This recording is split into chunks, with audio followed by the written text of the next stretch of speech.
కానీ అధికారులు మాత్రము ఎక్కడైతే నిజంగా కంజెస్టెడ్ రోడ్స్ ఉంటాయో అక్కడ చేయమని ప్రభుత్వ పరంగా కానీ పైనుంచి ఆదేశాలు వస్తే అలా చేయాలి. కాకపోతే వాళ్ళకు వీళ్ళు ఎక్కడ అనిపిస్తే అక్కడ మాత్రం అడ్డగోలుగా చేస్తున్నారు అనేది నా అభిప్రాయం.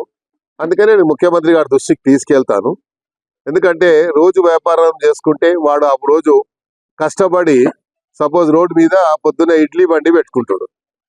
ఆ ఇడ్లీ రాత్రంతా కష్టపడి ఇడ్లీలు తయారు చేసుకొని పొద్దున రోడ్ మీద వచ్చి పెట్టుకుంటే ఆ ఇడ్లీ బండి తీసి పడేస్తే వాడు ఆ రోజు ఏం తినాలి? ఒక ఇన్సిడెంట్ జరిగింది. ముఖ్యమంత్రి గారు మొట్టమొదటిగా సీఎం అయినప్పుడు మాదాపూర్లో ఏదో క్యాంటీన్ ఉండే లేడీది, ఏం పేరు, కుమారి ఆంటీది కూడా ఇట్లాగే చేస్తే ముఖ్యమంత్రి గారు ఏం చెప్పారు?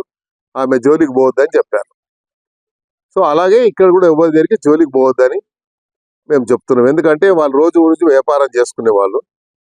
ఒకవేళ అలా పాలసీ కింద తీసుకుంటే సిటీ మొత్తంలో అయితే మీరు ముందు ఓల్డ్ సిటీ నుంచి మొదలు పెట్టండి.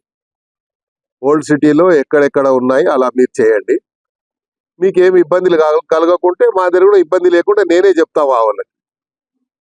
కాబట్టి ఇది చేయొద్దని నేను చెప్తున్నాను. ఎందుకంటే దీనివల్ల ప్రభుత్వానికి చెడ్డ పేరు వస్తుంది. ప్రభుత్వం మనకు మంచి పేరు వస్తే 4 కాలాల పాటు మనం కూడా మంచిగా ఉంటాం అనేది నా అభిప్రాయం.